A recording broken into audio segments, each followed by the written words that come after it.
Want to speak real Cantonese from your first lesson? Sign up for your free lifetime account at CantoneseClass101.com. Let's be honest, it's difficult to learn a new language. If you're new to a language, it's going to take consistent and concentrated effort to start using the language fluently. However, this fact shouldn't discourage you. While learning a new language is hard, it's far from impossible. In this video, we'll outline 5 tips you can use to jumpstart your language learning. Follow these pointers to learn your target language in a way that is efficient and effective. Number 1. Limit your native language use when practicing. The idea here is that when you practice with native speakers, you do your best to refrain from using your native language. This is generally harder the less you know, but if you can manage to stick to this rule, you'll reap some huge rewards. If you commit to a no native language practice session, it's not going to be easy. Most likely, there will be some frustrating, if not painstakingly difficult moments where you either have trouble understanding the person you're talking to or you can't say what you want to say. It's precisely in these moments that your language learning muscles are built up to capacity. The process really isn't all that different from working out in the gym. Just replace the physical burn of lifting weights for the mental burn of thinking in a new language. In the end, if there's no pain, there's no gain. Obviously, this no native language rule doesn't have to be written in stone. There are times when it's more beneficial to break out of the target language box and have something explained to you in your native language. However, this should definitely be the exception rather than the standard. Number 2. Have set times to practice speaking throughout the week.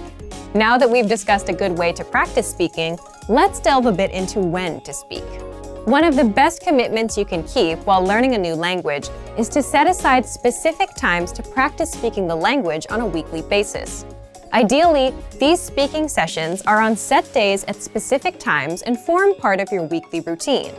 If you don't make it a point to set aside specific practice times, you run the risk of your language practice falling through the cracks of your busy schedule. I recommend writing down your practice times and hanging it somewhere you can always see it. You could also input the times into your phone and set an alarm. The point is to remind yourself of your commitment every day so that it doesn't fall by the wayside. Number 3, get picky about vocabulary. Whether you practice with a podcast, a friend at a coffee shop, or a teacher, you're going to run into a flood of new and unfamiliar vocabulary. Despite your best efforts, it's unlikely that you'll be able to pin down every new word or phrase you hear and study it later. Thus, you should pick and choose which new words you focus on. The defining quality of each new word you learn should be its practicality. The more useful a word or phrase is to you in a conversation, the more important it is that you learn it. Don't feel like you have to cram the entirety of your target language into 1 week of study. Take it one step at a time. A few practical words here, some more there.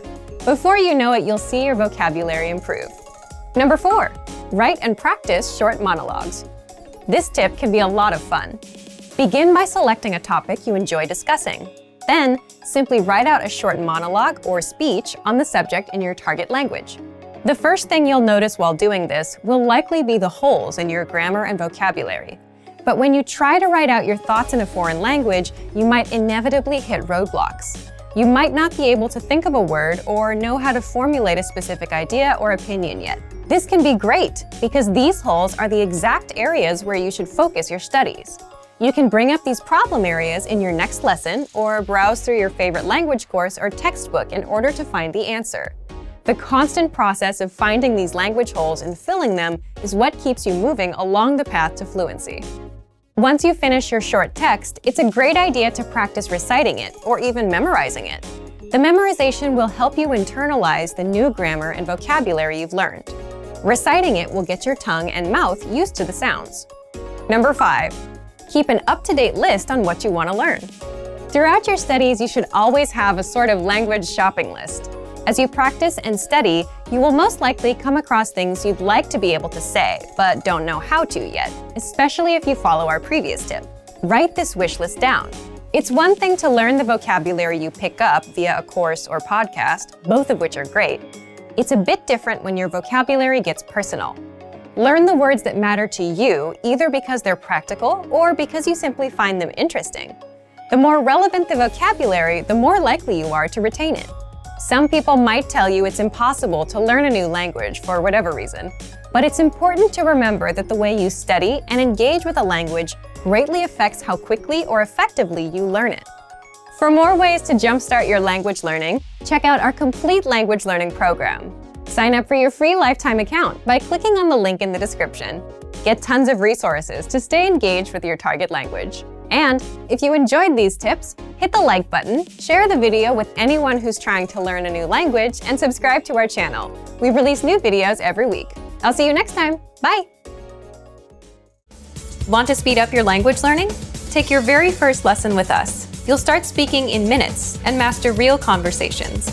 Sign up for your free lifetime account. Just click the link in the description.